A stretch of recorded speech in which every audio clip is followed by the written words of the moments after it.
Welcome to TechBrothersIT. In this video, we are going to learn how to join two tables from different databases in Serverless SQL Pool. That tells us there is a possibility when you have multiple databases in Serverless SQL Pool, you can join them, or cross database queries are possible.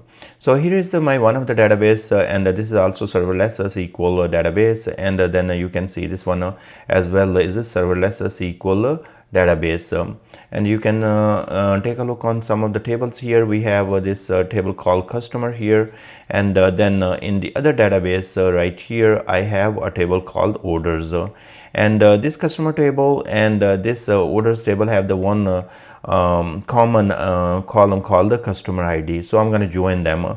So first of all, I'm going to go ahead and in the TechDB I'm going to select the top 100 rows, and then we are going to alias this one as a C, and what we will do C, and then we'll say inner join, and now we'll say provide the second database. So it is the testDB. So testDB, and then the table name is DBO. That's a schema. Then you have a DBO schema, and then you have the table orders. So I'm going to provide that name, and we are going to alias this as O. Now what we are going to do here, once let me actually try to make it a little bit bigger. Okay, so we have right here, and then we will be doing the joining condition on c.customer id equal to o.customer id. The column names can be different, no problem at all. We have done many examples like that, but in this example actually both of the tables have the same column name.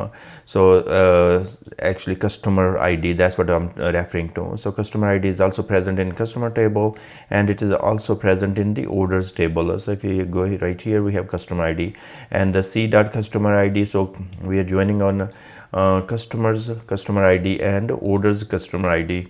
Now let's go ahead and select the columns that we would like to see here. We have already customer id. I'm gonna get this one from c.customer id, and then we have a c.f name, and then we will say c.last name, and then I'm gonna say o dot we have order id, and then finally we have o dot date, order date.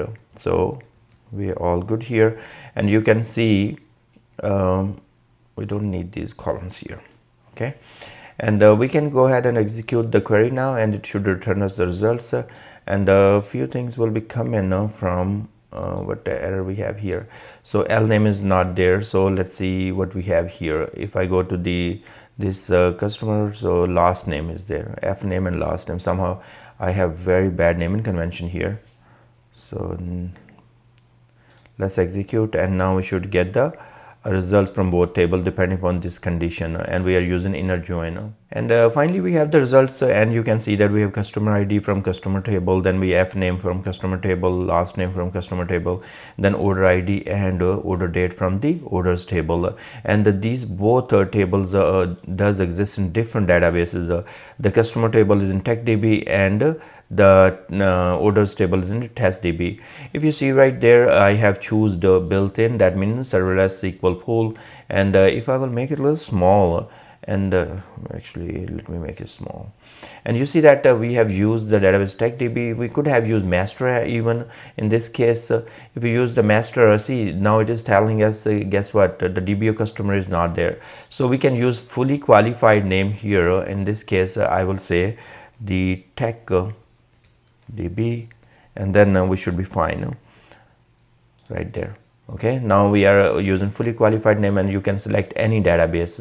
You can even select testDB, because we have a fully qualified name for these objects, such as for the TechDB customer table, and for the testDB orders table. So otherwise you can select if let's say you are selecting data from customer, and that's in this table, the first table, and you don't want to provide a database name, and then you can select the scope of this database TechDB, and then remove this one. All right, thank you very much, and I will see you guys in the next video.